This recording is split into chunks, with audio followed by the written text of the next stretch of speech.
Hello everyone public, आज हम लोग करंट इलेक्ट्रिसिटी का नेक्स्ट लेक्चर मतलब 24th लेक्चर हम लोग आज करेंगे और 23 लेक्चर ऑलरेडी हम करवा चुके हैं पब्लिक। जो इससे पहले का जो लेक्चर था, लास्ट लेक्चर, उसमें हम आप लोगों को बताए थे public balanced Wheatstone bridge. Balanced Wheatstone bridge का डेरिवेशन बताए थे पब्लिक, जो बोर्ड एग्जामिनेशन में आता है।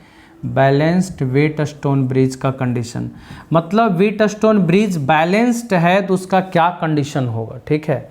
व्हीटस्टोन ब्रिज का बैलेंस कंडीशन क्या होगा, तो इस तरह से कुछ था। ये R1, ये R2, ये R3 और ये हो गया आपका R4 और बीच में रेसिस्टेंस था R5। आपको मैंने बताया था कि ये व्हीटस्टोन ब्रिज जब बैलेंस होगा पब्लिक तो बीच वाला रेसिस्टेंस का वैल्यू ख़त्म हो जाता था और होता क्या था, R1/R2 बराबर R3/R4।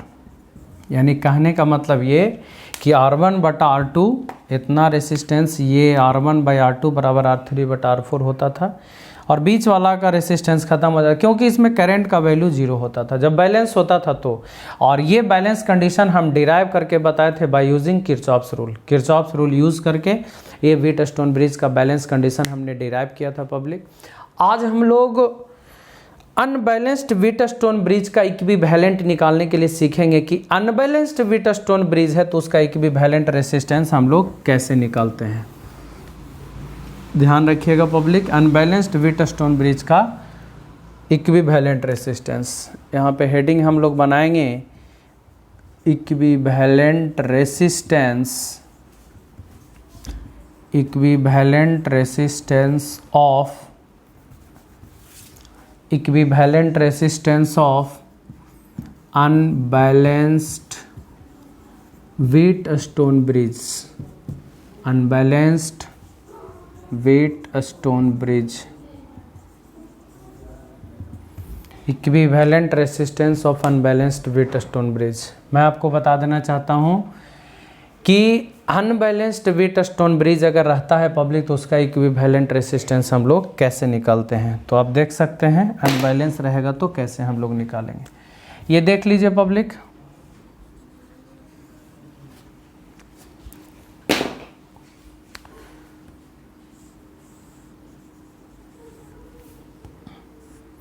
ये रेसिस्टेंस हो गया R1, या आप ऐसे ले लीजिए 5 ओम, और ये रेसिस्टेंस हो गया 10 ओम,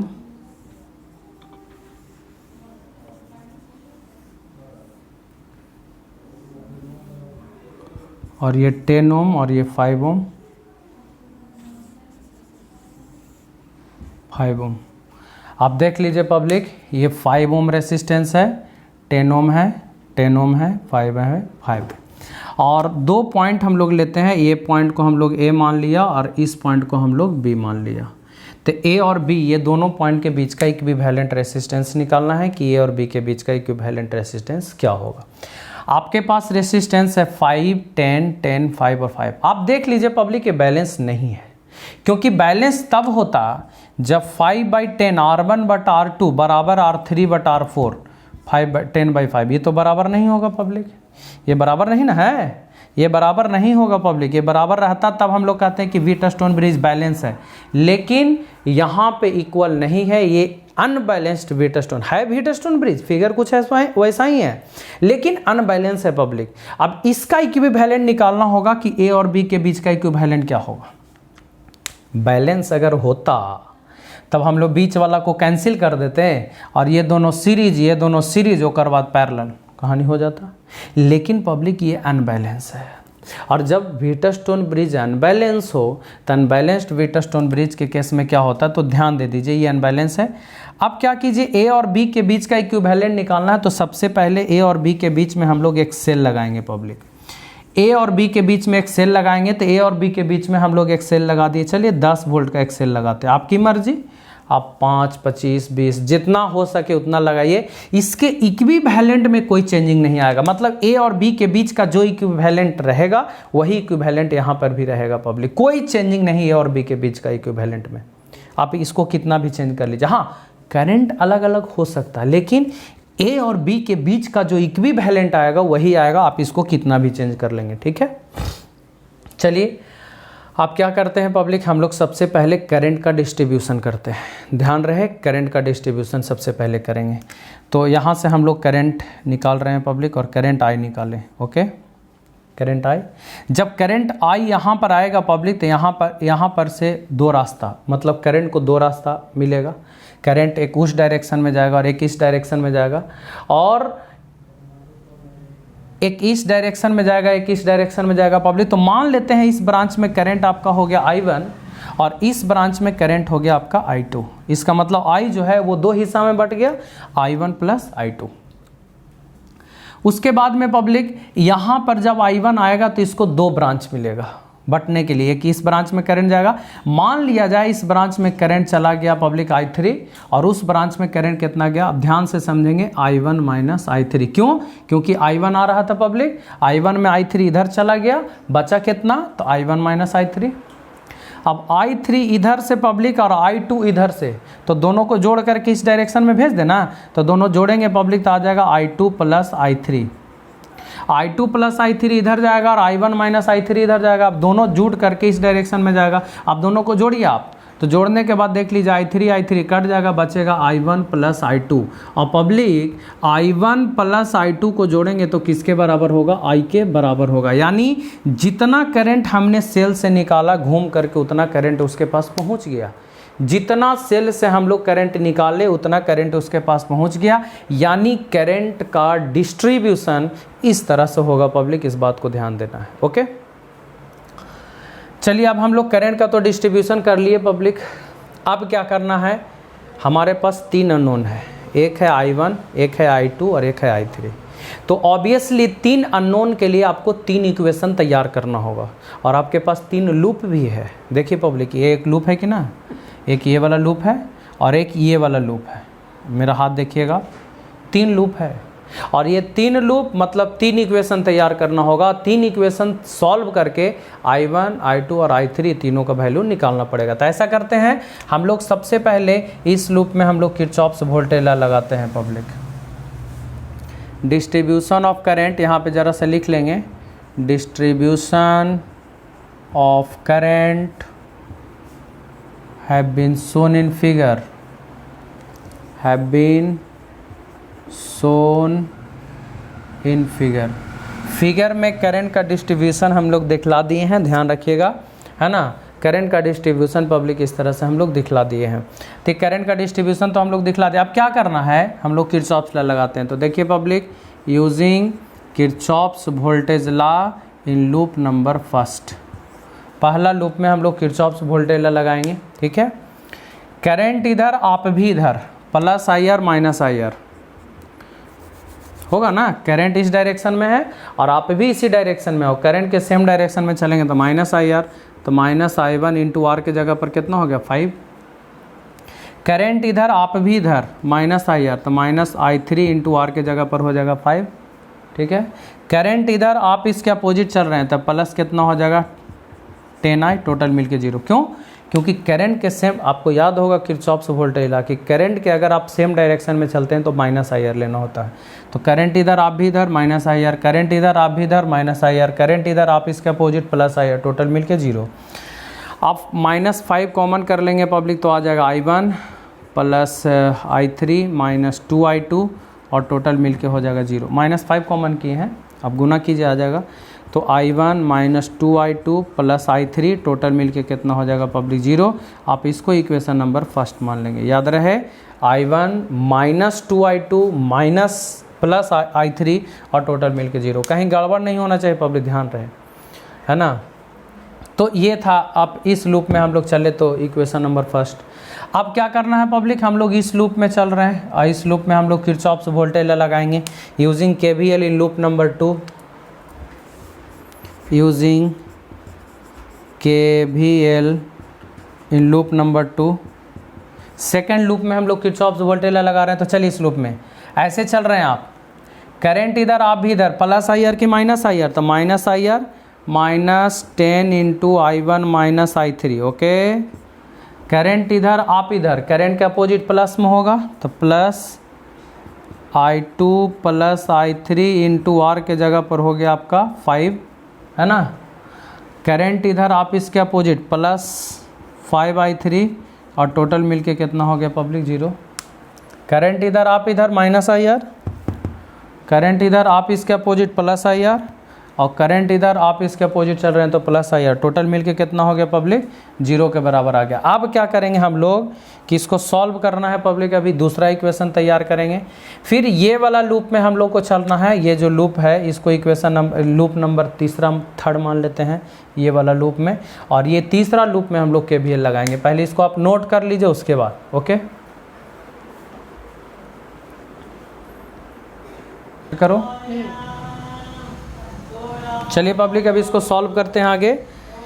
यहाँ से हो जाएगा -10i1 माइनस प्लस 10i3 है ना, और यहाँ से हो जाएगा public plus 5i2 plus 5i3 plus 5i3 और टोटल मिलके हो गया आपका 0 के बराबर। तो -10i1 plus 5i2 10 5 15 25 20i3 total मिलके हो गया आपका 0। पब्लिक यहाँ से 5 कॉमन करेंगे तो -2i1 और प्लस 5 कॉमन की है ना तो i2 और प्लस 4i3 और टोटल मिलके हो गया पब्लिक आपका 0 के बराबर, यानी -2i1 प्लस i2 है ना और प्लस 4i3 और ये 0 बटा समथिंग कितना हो जाएगा 0। इसको इक्वेशन नंबर हम लोग मान लेंगे सेकंड। ध्यान रखिएगा ये दूसरा इक्वेशन हो गया -2i1 ठीक है प्लस i2 प्लस 4i3 और मिल करके 0 आ गया। दूसरा इक्वेशन हो गया -2i1 plus i2 plus 4i3 और टोटल मिलके हो गया पब्लिक 0। अब ये आपके पास पहला इक्वेशन था, दूसरा इक्वेशन भी तैयार हो गया। अब क्या करना है, इस लूप में हम लोग को घूमना है पब्लिक, और इस लूप से हम लोग किरचॉफ्स का तीसरा नियम मतलब दूसरा नियम लगा करके तीसरा इक्वेशन तैयार करेंगे। तो using KVL in loop number third, तीसरा लूप में हम लोग किरचॉफ्स वोल्टेज लॉ लगा रहे हैं पब्लिक इस लूप में। ओके आइए घूमते हैं, ऐसे घूम रहे हैं। करंट इधर आप भी इधर -IR तो -i2 इंटू 10 हो गया ठीक है।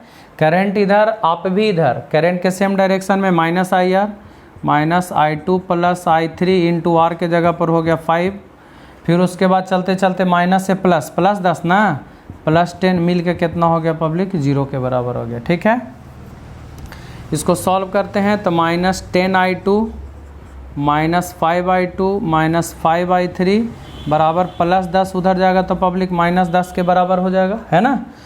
अब क्या कर रहे हैं यहाँ से -15i2 -5i3 बराबर हो गया -10 ठीक है पब्लिक। अब क्या करना है -5 आप कॉमन कर लीजिए तो -5 कॉमन कीजिएगा तो यहाँ पे 3i2 आ जाएगा पब्लिक, देख सकते हैं आप 3i2 और यहाँ पे प्लस i3 और टोटल मिलके हो गया -10। माइनस कट जाएगा, 5 दूनी का कितना 10, यानी कि देख लीजिए पब्लिक जो इक्वेशन तैयार हो गया, नेक्स्ट इक्वेशन जो तैयार हो गया वो इतना तैयार हो गया 3i2 प्लस i3 बराबर कितना हो जाएगा 2। इसको इक्वेशन नंबर हम लोग मान लेंगे थर्ड। आप देख लीजिए बढ़िया से, पहला इक्वेशन आपका हो गया i1 -2i2 प्लस i3 बराबर 0। दूसरा इक्वेशन हो गया -2i1 plus i2 plus 4i3 बराबर 0। और तीसरा इक्वेशन एक बार मिला लेते हैं, गलती ना हो जाए, गलती हो जाए तो सब गड़बड़ हो जाएगा, इसलिए ध्यान रहे। IR माइनस में ठीक है, IR i2 plus i3 into 5 minus में, माइनस से प्लस 10 बराबर 0। -10i2 है ना -5i2 -5i3 प्लस 10 उधर जाके -10 15 हो गया, 3 कॉमन कर लिए। चलिए ठीक है पब्लिक है ना, यानी ये इक्वेशन हो गया तीसरा। अब क्या करना है पब्लिक, आपको पहला दूसरा और तीसरा इक्वेशन को सॉल्व करके i1 i2 और i3 का वैल्यू निकालना है। चलिए अब हम आगे का प्रोसेस करते हैं, इसको नोट कर लीजिएगा पब्लिक आप लोग ध्यान से है ना, इसको रोक करके वीडियो को आप इसको नोट कर लेंगे ठीक है। चलिए अब सॉल्व कर रहे हैं तीसरा इक्वेशन, मतलब तीनों को सॉल्व करके i1 i2 i3 का वैल्यू निकाल रहे हैं। आइए पहला इक्वेशन था, first equation i1 -2i2 plus i3 और टोटल मिलके कितना था पब्लिक 0, ये पहला इक्वेशन था। दूसरा इक्वेशन आपका यहाँ पर है 2i1 -2i1 plus I2 minus 4I3 sorry plus 4I3 और टोटल मिलके 0। देख लीजिए ही ना है। और तीसरा इक्वेशन है पब्लिक 3I2 प्लस I3 बराबर कितना हो गया 2। और ये फर्स्ट इक्वेशन, ये सेकंड इक्वेशन और ये थर्ड इक्वेशन। अब क्या करना है पब्लिक, सबसे पहले ये दोनों को सॉल्व करके I1 को हटा लीजिए, तो I2 और I3 में एक इक्वेशन वहाँ से मिलेगा, है ना। I2 और I3 में पब्लिक एक इक्वेशन वहाँ से मिलेगा। तो हम लोग को करना क्या है कि इक्वेशन फर्स्ट में मल्टीप्लाई कीजिए 2 से और उसको दूसरा इक्वेशन के साथ जोड़ देना है। तो इसमें 2 से मल्टीप्लाई करेंगे तो हो जाएगा 2I1 minus 4I2 plus 2I3 और बराबर कितना हो गया 0। 2 से गुना करेंगे तो 2I1 minus 4I2 plus 2I3 बराबर 0। और ये वाला को देख लीजिए minus 2I1 plus I2 plus 4I3 और टोटल मिलके हो गया 0। अब जोड़ेंगे पब्लिक तो कैंसिल हो गया ना, है ना, जोड़ेंगे तो कैंसिल हो गया। अब क्या करना है -4 और +1 कितना हो गया -3I2 और यहाँ से हो गया पब्लिक +6I3 और टोटल मिलके कितना हो गया 0। इसको इक्वेशन नंबर हम लोग 4 मान लेते हैं। आप देखिए तीसरा और चौथा को जोड़ दीजिए आप, इक्वेशन थर्ड प्लस इक्वेशन 4। देखिए पब्लिक तीसरा और चौथा को जोड़िएगा तो तीसरा है 3I2 प्लस I3 बराबर 2 हो गया और चौथा इक्वेशन है -3I2 प्लस 6I3 बराबर कितना हो गया 0। जोड़िएगा पब्लिक तो पूरा का पूरा कट ना जाएगा। 7I3 बराबर हो गया आपका 2, तो I3 का वैल्यू हो गया पब्लिक 2 कितना 7, यानी I3 का वैल्यू कितना एम्पियर हो गया 2/7 एम्पियर के बराबर। ओके पब्लिक I3 का मान पुट करेंगे तो I2 निकलेगा, I3 का मान कहीं पे पुट करेंगे तो I2 निकलेगा। अभी I3 का मान पुट कीजिए यहाँ पे फ्रॉम थर्ड से कहीं पे भी रख लीजिए, थर्ड में I3 पुट कीजिए तो 3I2 प्लस I3 का मान कितना आया है 2/7 बराबर कितना हो गया 2। ठीक है तो यहाँ से पब्लिक 3I2 बराबर हो जाएगा 2 माइनस 2/7 तो आ जाएगा 12/7। तो I2 का मान जो हो जाएगा पब्लिक 4/7 हो जाएगा। आप कैलकुलेट कर लीजिएगा तो I2 का मान जो हो जाएगा पब्लिक है ना 4/7 के बराबर आ गया। आप बताइए I3 निकल गया I2 निकल गया तो I1 ना निकलेगा, I1 निकालते हैं। पहले आप इसको नोट कर लीजिए, अभी नोट कीजिए, अभी आपको काम करना है, ध्यान रहे नोट कीजिए इसको।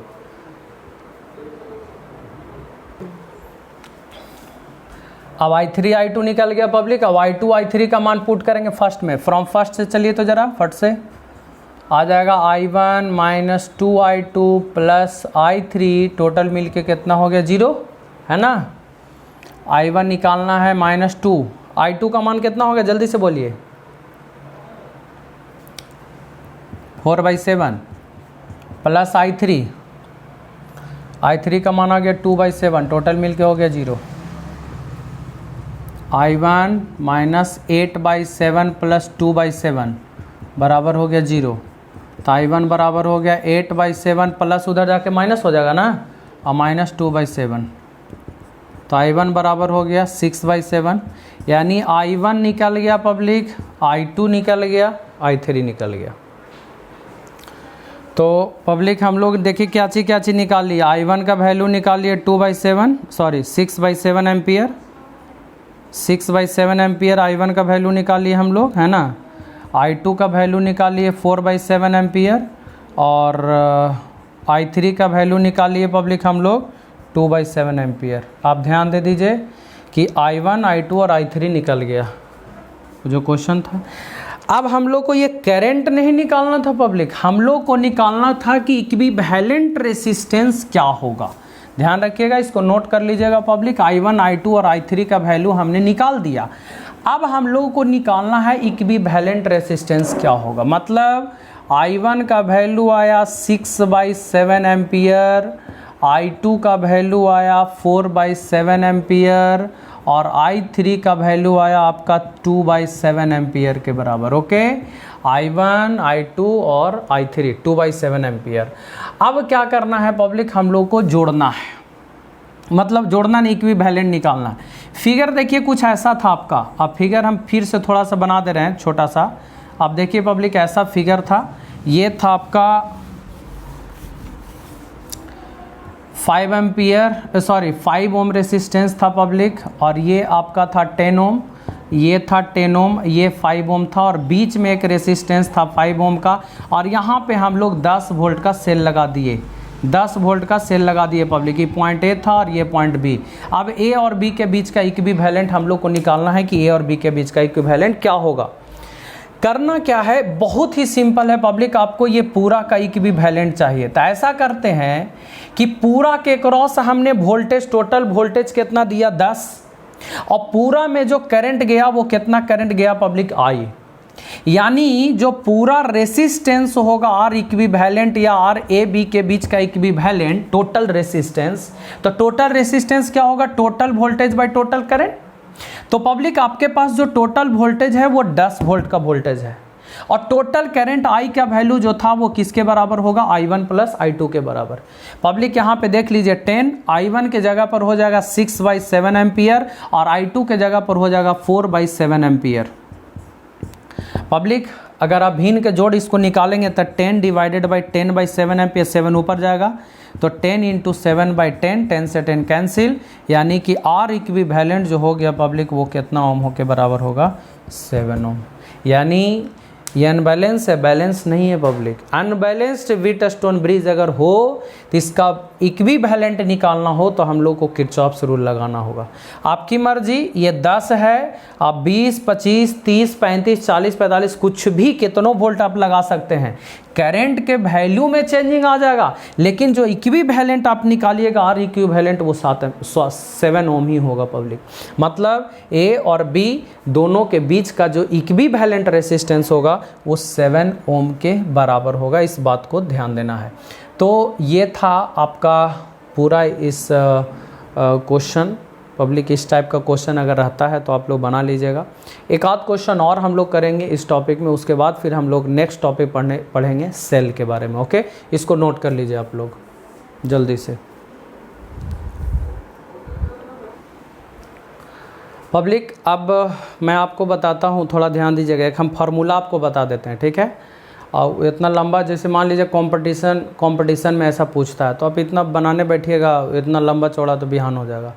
तो हम एक फार्मूला आपको बता देते हैं, उसको याद रखिएगा तो आप कभी भी बना सकते तुरंत। ट्रिकी क्वेश्चन टाइप से कंपटीशन में ऐसे ही आपको याद रखना पड़ेगा। मतलब अगर इस टाइप का है कभी भी ऐसे सिचुएशन, ध्यान रखेंगे पब्लिक, है ना। ई पॉइंट ए हो गया, ई पॉइंट बी हो गया, और आपको बोल रहा है कि ए और बी के बीच का इक्विवेलेंट निकालें।